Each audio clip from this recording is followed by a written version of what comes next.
ரங்கமலை இன்னைக்கு வந்து 18வது நாள். கீழே இருக்க கோயிலுடைய கும்பாபிஷேகம் 48வது நாள். கம்பம் ஏறதுக்காக வந்திருக்கோம். இது வந்து விளக்கு தூண்லேருந்து, விளக்கு கம்பத்திலேருந்து, விளக்கு மாடத்திலிருந்து மேலே ஏறக்கூடிய அடுத்தது தோரண வாயில் மேலே இங்கே இருக்கிறது. அவ்வளோ காமிங்க, தோரண வாயில். அது இந்த பக்கம் இருக்கிறது கீழே காமிங்க, அது வந்து விளக்கு தூண், விளக்கு மாடம்.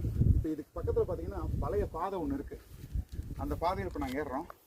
இப்போ வீடியோ எடுத்துகிட்டு இருக்கிற கவின் வந்து ரெகுலர் பாதையில் ஏறுறாரு, நாங்கள் வந்து இந்த பாதையில் ஏறுறோம். பாருங்கள் எப்படி இருக்குன்ட்டு.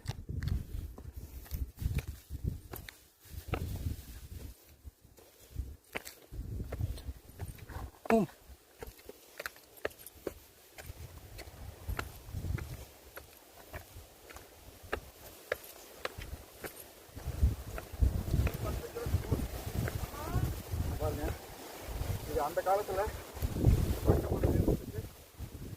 படி இதுதான். இப்போ கவின் வந்து அந்த தோரணம் வாங்கிட்டு வராது, அதை கடந்து ஒரு நாள் ஒரு நாள் வந்து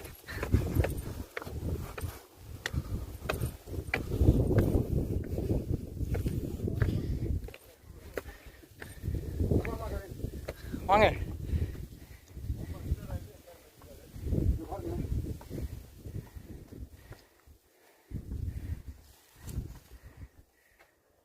பாதையை வந்து அந்த காலத்தில் அந்த பாதையில் தான்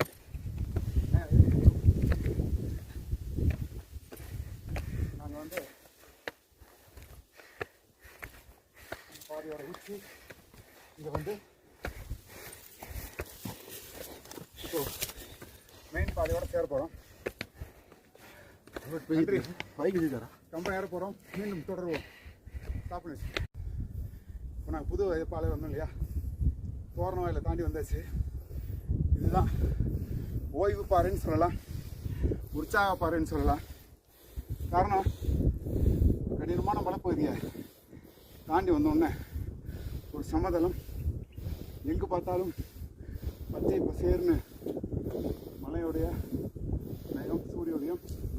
தொப்பீஸ்வரர் மலை இந்த கடைசியில் இருக்கு. இந்த பக்கம் போனால் கொண்டரீஸ்வரர், இந்த கடைசியில் தலைமலை. அருமையான இடத்துல உற்சாகமாக வந்து ரீச் ஆகிறோம். இந்த இடம் தான் வந்து